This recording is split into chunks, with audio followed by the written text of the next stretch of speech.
Hi, this is Mike Mangini, and you are watching Stormbringer, the Austrian heavy zine.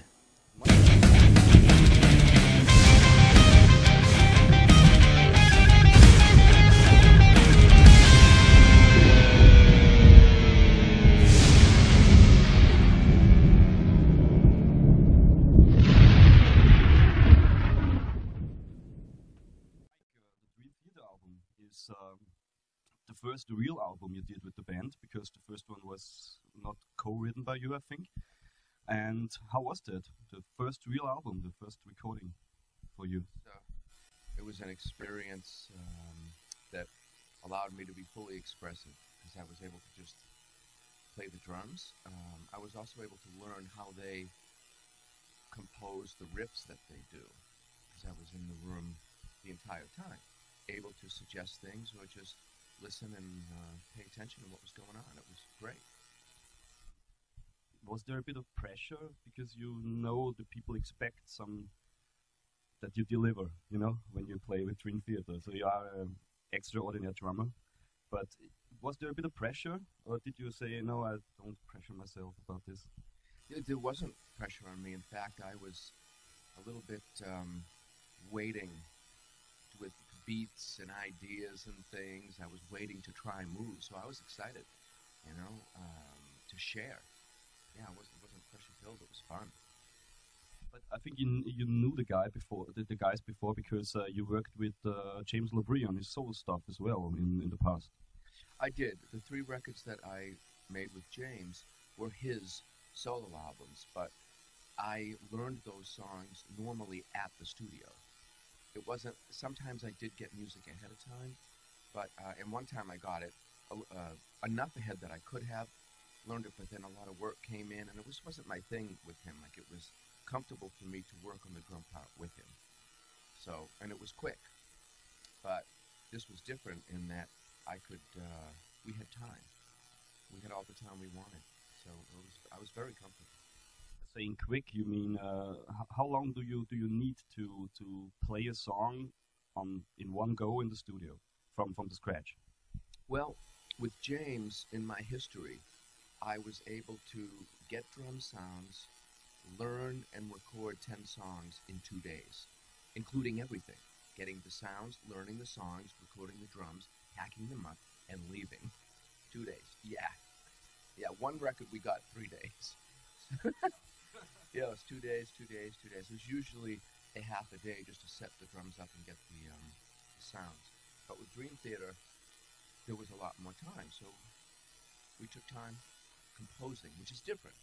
It's different from just playing drum parts. I just meant practicing. You practicing for one song. Let's say let's take the 22-minute epic, right. Illumination Theory. How long does it take you to know all the parts, to play it in one go? Well, I didn't play it in one go because we were composing it in pieces. But in order for me to do that, and what you're asking after the record's done, on stage, for example. Oh man, I would say every 7 or 8 minutes of music takes me a full 8 to 10 or 12 hours, and I don't do that in one day. And so it could take me a week to go in and just learn it in pieces. Because then once I learn the pieces, I have to be able to play the whole thing, just like the show that we're going to do. It starts as a part of a song, and then it's the whole set almost becomes a song. Then the whole show almost becomes a song. And you begin to learn every little detail. I mean, every note. It's crazy. And that, we didn't have much time for that. Do you make mistakes by playing on stage live that we don't get because it's all going very quick and very fast? Do you make often mistakes when playing live? I make mistakes, and everybody knows it because they film it with the phones like this. Yes, because I have not had an opportunity to play these songs for 20 years, 15 years, 10 years.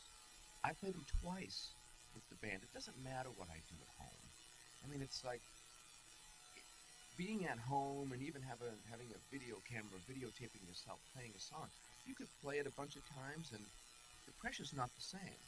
I play it like twice with them over the period of some rehearsals because we don't rehearse the whole show. We rehearse little pieces here and there. So by the time I went on stage in this tour, yeah, the first 3 or 4 shows, I was worried about my turning my knobs, my ears, looking at when is the video gonna play, and oh, I gotta start the song now. And oops, oop, I didn't hit the little drum. I missed it. There's something going on around you. You have to be on time.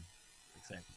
Yeah, so it takes me a few shows, which is not a long time, and it's only a little thing here in this song, and then I get that right, and then maybe something else. Or sometimes I try things. I just want to experiment, and it might work, and it might not.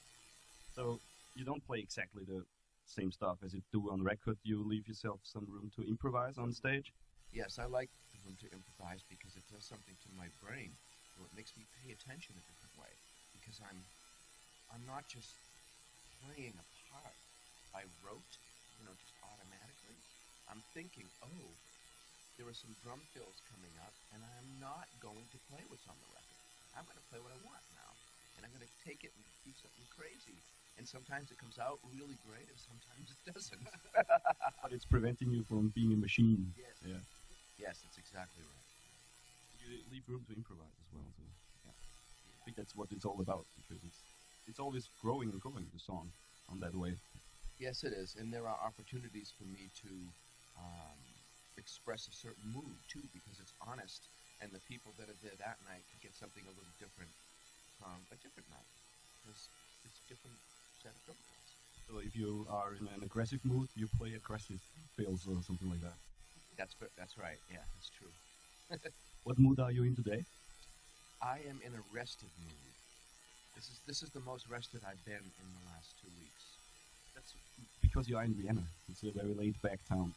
Yes, it's the land of white horses and pastries and beautiful things and food. I love it. Police and demonstration. The Dream Theater, did you were you aware of their career before you joined them? That they had a 20-year career with highs and lows and reaching, bringing out many over-the-top albums, stuff like that. Yes, I was very aware of it. I had been their guest a few times to see them play. So I even jumped on. I was the first drummer, the first to play drums with Mike. Yes. That means what with Mike? Oh. I think it's kind of interesting. So how can we imagine that with Mike? You have two drum sets standing and you're playing together or something like that? It was his. It was the first time he used his drum set with the two stools, and so I was on the side of the stage, and he called me out, and I just started playing. I don't even know which song of theirs I played. I just watched him and followed him. I think his old drum set was built of two separate drum sets. Yeah.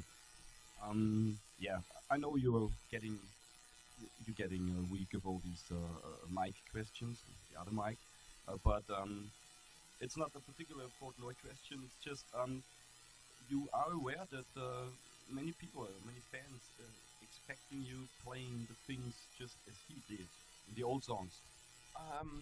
Yes and no. I think yes because the drum parts mostly belong in the songs. That's part of the song. The second thing is I like them, so it's it's fun for me, and it's part of the song. That's how the song goes. When I change something, it's because I might just to keep myself. I don't know what, but I'll play lefty, and I have a different tone on the left side of my kit.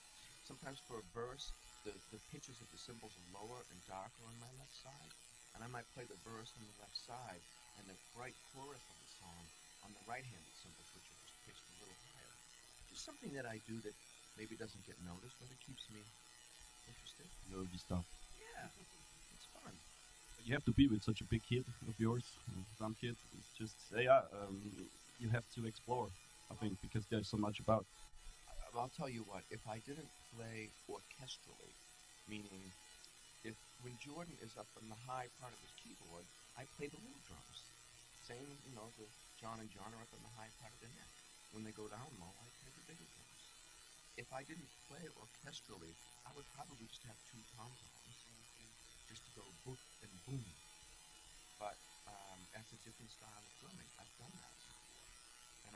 real history. So I need the higher pitch drums and the lower pitch ones. It looks like a lot of stuff. Excuse me, but For me, yeah. hey, it is. It is. For you, maybe not because you are used to it, I guess. I'm used to it. I'm used to it. Um, when you uh, when you joined Dream Theater, did you say, okay, this is really a huge band, they're very well known all about the world, and um, this is how high I can go. I can't go any higher from here on. Or is it the most you can reach in your career, or is there still goals you have? Let me tell you, I see it a little differently. Um, the way I saw it was this: I have been in my private studio constructing a drum set with four bass drums and lots of different sounds, thinking I felt like a little kid with a toy and nobody to play with. So when the opportunity came up, it felt like a connection, like a completion, that I could take this joy of mine and have people to share it with. That's as high as you go. That's what I think, because I remember those thoughts, and I remember just going back in that room and hoping that I would be able to use these drums with somebody, and I am now. Please to do. But which goals do you want to reach with the band together now? Are there is not much room left, I guess, because everything is said and done musically. Oh I no, think. no. No, what do you think? No. If you put us in a room right now with our instruments, there is more that we haven't said than we have said. And the proof is that we keep coming up with things together. And I know for me, being able to play drums sometimes where I can play two beats at the same time, like the two different snare drums, maybe just give the impression of the polyrhythm. The band hasn't taken advantage of this yet, so we can do something with that. I know that we have different styles of music we could do something special with. We've never done something with a blues song or make it a Dream Theater version. But there's so much we haven't done, and yeah, and we know, you know, and plus, what we really want to do as a band is we want the fans that really intimately know the joy of melody in Dream Theater to bring that to their friends, because at first listen, any music with time changes takes processing in the brain. Most people don't want to work when they listen to music. They just want to listen and feel. You cannot do that with progressive music. You just can't. It's not possible. It's science. It's not my opinion. So um, it would be great if they would expose their friends to the music that they think they would like, because there's something for everybody. If people don't like crazy playing, there are plenty of songs that are straight ahead and have a lot of melody. There are some that are heavy, Train of Thought's got some extra heavy stuff, or for somebody that might like Metallica, might like As I Am or something on that record.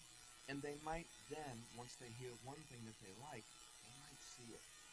They might all of a sudden, follow a song that has a little bit of complicated things in it and just listen to it again and again. And finally, poof, yes, yeah. But, well, they have to listen, and then most people don't. They just want to hear a song and enjoy it. You can't do that. Oh, I think we can enjoy the songs as well. Well, I mean, it just takes work for. I mean, again, you asked me, what is it that's left? Well, we have a lot of music that we haven't taken advantage of. And what's left is that we have a fan base, and we want our fan base's friends we want our fans to share us with their friends. um, are there any drummers in the world which are amazing you yourself? With young drummers, old drummers, some idols of yours? Yes, there are. I couldn't begin to list. Listen, what I do. Pick two or three. All right. Well, I last night watched some more of George Callias from Nile, because because his thing for me is getting his feet are so much faster than mine and clean. It's just faster than anybody's probably. But I love to see that, because it's like you see the work somebody put in. you know. And I also just kept tabs, checked back in on what Virgil Donati's doing, you know, because he also pushes the envelope. But look at I like to watch a Christina Aguilera show and Yeah. just see the straight solidness of that groove on it, because I know that that drum is probably on the click all night playing parts, but really hitting well. So I am appreciative of any skill that somebody puts work into. And I could list you drummers and tell you everything great about them. I always find one thing that they do special, always. You are aware that many people are taking you as an idol, meanwhile, and trying to play like you. I suppose because I'm doing something different, because I don't think nobody had ever set their drum set up exactly the way I have. So it was different, meaning that the hi hats are flipped around, yet they're crisscrossed, and then the drums go like this. So that's what I do. Like Terry Bozzio, like. Yes and no. Yes, to some extent, of course, because I emulated him, absolutely. And then no, because I structured it differently, and I do play a little differently. I've seen this phenomenon on the Rush concert where everybody knows the drum beats of Neil Peart because everybody's playing. Normally they're doing the air guitar thing, and on the Rush concert they were doing all this air drumming. It was really amazing. Maybe it's the same with Twin Theater. I don't know. We have to watch. It is, and I can see the drum fills that I need to play from the previous recordings with Mike that Mike played.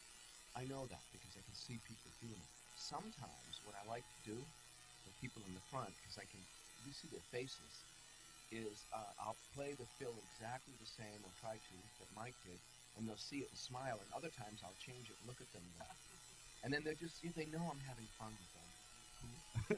So we will see which things you are altering tonight in the Gasometer concert, Yeah, which I'm really looking forward to. good. And I say thank you for the nice interview. And yeah,